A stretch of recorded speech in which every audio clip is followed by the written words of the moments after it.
Sup, guys. Alright. So crazy, awesome, cool news. I won Combo Breaker recently. Woo! My god, yeah! And it was a pretty nice win. It was a regional win. Wasn't a major or anything close to it. About 400 something players. And I got dubs on Raven King, Esam, and Kobe, and Big Mac. So pretty good overall. The cool thing about it is I won without dropping a single game. The post-Japan arc, Dabuz goes a little bit crazy out here, just a tiny bit. But I'm just going to talk about my run and kind of the specifics of a lot of the matches. So, pools for whatever. The only interesting thing is I played a player named Mr. B in pools, and Mr. B was a pretty solid player. He played with Cena, and both games were actually pretty close. I remember first game in particular, we were both, I think it was first game, we were both last stock 0%, and I remember telling myself, I'm playing very slow and more passive with my game plan, with just Pikmin toss, space, run away. And so I decided last stock get really aggressive. I think I just ran up and up smash out of the blue. And I think that changed in my tempo, which is something I've been working on a lot as Olimar lately, is just going from one tempo to another one really quickly to catch people off guard. I believe I zero-death them off an up smash combo to advantage state. And I think game 2 something similar happened, where it was kind of close until I just got really aggressive out of nowhere, caught him off guard and just won the game. But he was a pretty solid player. He held advantage state very well. I would be in off stage and have a lot of trouble resetting neutral. And then out of that I played top 96, which was best of 5. But Earl of M off stream, which was another Lucina. He was pretty solid. I think I went Rosa versus him actually. I'm not entirely sure. Sadly it was off stream, so no VODs. But just solidly beat him. And then I fought Sandy and Mega Man for my top 24 qualifier, because Sandy upset Z. And I love Mega Man Olimar. It's a good matchup for Olimar. Olimar slightly outcamps Mega Man, and Olimar definitely beats Mega Man in those up close situations due to Olimar's damage output and frame data. And of course Olimar's range on his aerials. Olimar is a really good character in a lot of matchups, by the way. So that matchup was pretty simple. I'll kind of just stand back, throw Pikmin, rack up residual damage. I would mostly focus on trying to win the air to airs. If I saw him above me, those juggles were easy. Even just if he's in a fair range, I think he's gonna jump. I could try to test him there, or I could dash back, catch his landing with a forward smash, and then purple pressure. Purples allow a lot of pressure as Mega Man, because purples go through Metal Blade. They can go through pellets, and they're just very annoying for Mega Man to deal with. And the range and yellow Pikmin aerials are really important as well for Mega Man. Pretty much just solidly 3-0'd him. Not too much to say there. I think I hit some nice edge guards with down air and down tilt 2 frames and some forward airs. But yeah. So afterwards, fought Raven King, a solid Joker player. And now I wasn't sure if I wanted to go Rosa or Olimar at first. And I decided on Olimar because I saw Raven King at a set with Kirby 509 on YouTube from 3 months ago. And Kirby 509, also known as Cyber, is a good Olimar, and I noticed it was a Game 5 set. So I watched that and I was like, alright, if this is Game 5 with Cyber, and Raven King makes all these mistakes in the matchup, I should be able to exploit this and just run away with the set. And that's kind of what happened. Raven King does not use a lot of gun in the matchup. He doesn't really camp out Olimar, and he doesn't aggressively use the down B in safe spots either, because he gets so aggressive, he was always in Olimar's face. So it's hard for him to get safe chances to use Joker's down B to absorb Pikmin hits for free Arsens. So I exploited that, and exploited the fact that as a result, Raven King does a lot of jump-ins to approach, or dash attacks from kind of far, but very obvious spots. And I got a lot of damage off just bait out dash attack, up smash, big combo, or even kill him. Oh, you're gonna jump in, dash back Pikmin toss, free damage, or maybe anti-air with an aerial, or maybe a forward smash, probably just an aerial, knowing me. Block aerial, jump away, Pikmin toss, block aerial, bait out aggressive dash attack, up smash, right? So, and then neutral at least, it was pretty solidly my favor. I was always in control of it. Make sure, get some aggressive play going with purple Pikmin when I can. And when he had Arsene especially, Raven King got very aggressive, and I took huge advantage of his aggression by just reading it, punishing it nonstop, throw him off stage, and then when Joker has Arsene, of course, his recovery game is actually worse. So, hit him with a lot of down airs when he recovered, hit him with a lot of down tilts. Hit him with a lot of down tilts when he had Arsene up B. Something Raven King also did a lot, which I punished him for, was when he was off stage, he would do a lot of side B when he was off stage to hit the ledge before recovering. But the problem with that is when you do that side B, you force like your follow-up recovery to be very linear because there's so much lag on Joker side B that like, he has to up B at a very specific timing. So if I just ran to a ledge, baited out the side B, I could then very easily hit him with those edge guards. And then finally, when I was off stage versus Raven King, I'll make sure consistently like mix up my high-low recovery with up B. Like I'll like go high and then go low, or like go low and then like go high very quickly, and just make it really hard for Raven King generally to know where I was gonna drift and get these back airs. Because I noticed when he was fighting Kirby 509, he got him with a lot of edge guards, and that's because Kirby 509, I love saying Kirby 509, it's so funny. That's because Kirby 509 was like really linear with his up B angles. So I think Raven King got one edge guard on me, he got like a forward air 80 on me, and that was really good. But otherwise, he had a lot of trouble killing me early, and a lot of trouble getting our send value. Despite being a 3-0, I think all the games were last stock or pretty close to it, but like none of them were like scary for me. And that's when I played with friendlies afterwards, and I farmed him with Rosa and realized now, if I went Rosa, I probably would have just farmed him in bracket. Him with friendlies at some point with a true Rosa combo, which was like forward throw, dash attack cancel, nair, forward smash, and it killed him from 19 on the center smash fill with max reach Rosa. It was all true, it was very funny. Anyway, and then top 8 fought Esam. Now, going into the Esam set, I had to decide between Olimar or Rosa, and I was feeling Rosa, because Esam plays Esam plays Pikachu, of course, but also Mii Brawler. And his Mii Brawler is pretty good. And I remember at Genesis we played friendlies, and I did much better versus the Mii Brawler as Rosa than Olimar. And I think Olimar Mii Brawler kind of stinks, because Olimar is way too slow, and his hitboxes aren't quite, like, big or lingering enough to wall out Mii Brawler's insane speed. And Mii Brawler is fast enough to, like, get past Pigmatoss pressure pretty easily. So, those things, combined with the fact that Olimar being floaty, means he gets kind of cheesed by like Mii Brawler, like up air, up air, up air, up B combos. So I don't like that matchup as Olimar, basically. I don't like it as Rosa much either. Her floatiness means she gets like cheesed by that stuff as well. But she has much better walling potential than Olimar. Her hitboxes are very big, they linger. Luma, of course, exists. And she's a lot more mobile than Olimar, so she's able to run around like Mii Brawler's mobility a lot better. And Luma especially is a really good combo break versus a lot of Mii Brawler stuff, if I'm playing Detethered and using Luma properly. So, you know, combination of that, and then even versus Pikachu, well, Olimar wins. I think Rosa does very well, and I'm very comfortable versus Olimar as Rosa. If I use a lot of Detether play, which of course, post-Japan, I'm playing a lot more Detether than I used to, right? So, Detether Rosa play is really good versus Pikachu. So I said, alright, I expect Easton to start Mii Brawler. I also saw him on Twitter saying he'll probably go Mii Brawler versus me. So I expected that start. I even asked Esam when we picked out characters why Mii Brawler over Pikachu. And he said that he didn't want to risk doing like Pikachu Olimar, and Mii Brawler is a better average pick versus both my characters. So I won that game, won like character counter pick war. And the game won. Mii Brawler Rosa. The thing about that matchup is Mii Brawler really wants to combo on platforms. So a lot of detail to play, like shoot Luma center stage, poke with like star bits, up tilt cancels, bears, all that stuff, helped a lot, along with camping behind the platform, so Esam couldn't hit these like combos onto the platform reliably, instead to like just go for smaller hits, because if I'm in the corner, Mii Brawler doesn't get the biggest combos. Like, you can like back air move off him in the corner, but it's not a particularly strong kill move. He's not killing with the forward smash. Make sure it's not happening. And yeah, so I just play a lot with Rose in the corner and Luma center stage. And then like if you got close to me, I would like kind of roll and run the center stage, have Luma protect me in case I get hit by something. Even if it was just like Rosa gets hit and then Luma gets hit afterwards, so there's more hit lag, it stops Mii Brawler's ability to like pressure me. Or if like he hits Rosa like while I'm rolling towards Luma, and then Luma like jabs him. Like, and things like that happen a lot where like he would hit me, but then Luma would hit him. It really stopped his ability to push damage on me.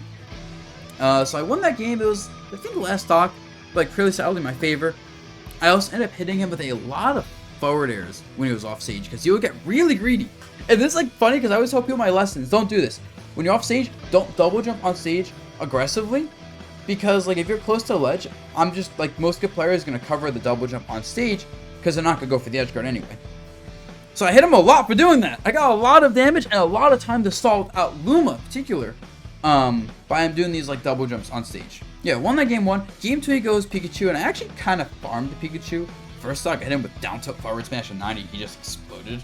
I was like, ooh, that was cool. And then really just kind of like shoot Luma out, play Ring Around the Luma, you know, use Luma to wall out, use Luma to combo break. The fact that Pikachu doesn't trade well with any characters his damage output's so low is very nice for Rosa, because it means I can land with like a lot of Nairs and Dares from disadvantage.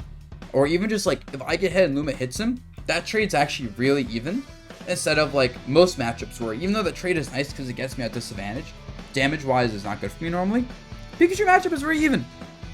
But yeah, so the combo break potential, the walling potential, Rose's floatiness means she can like really avoid Pikachu edge guards. So I have good STI up and away from his combos and good awareness of Thunder. I could just abuse Rose's double jump and floatiness to like escape bad spots, and their hitboxes let her challenge Pikachu on the way down. And Yisun couldn't really find a way to hold advantage save versus me, honestly. So I just kind of ran away with that one through lots of good residual damage.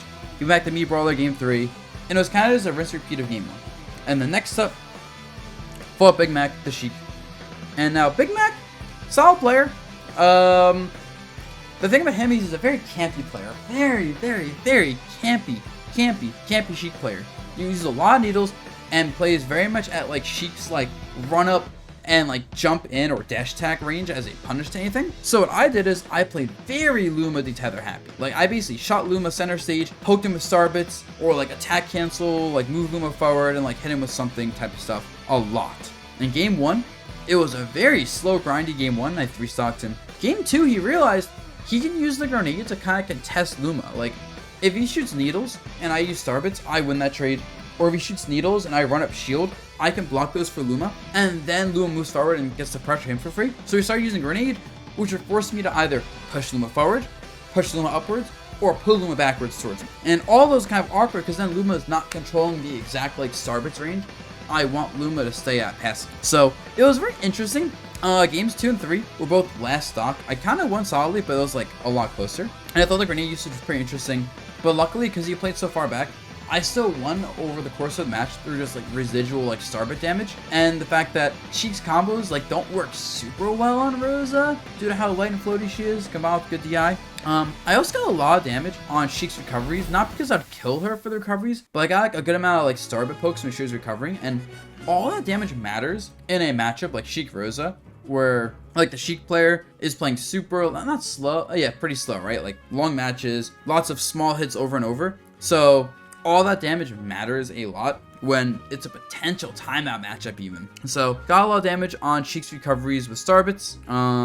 You know, did a good job anti-airing Big Mac, and really just like won the long game. Eventually would force Big Mac to, you know, like run up and get more aggressive because the timer started becoming a threat, and then I'll punish him for that. I think I killed a few up smashes on him from getting like impatient with his approaches, like fishing too hard, but he did a good job as well of when I was trying to like jump on stage of just not letting me do that. Like I couldn't float on stage easily at all. And then finally threw at him in Grands. I fought Kobe. Someone told me that they overheard they overheard Kobe saying they hate, and I mean hate, fighting Olimar.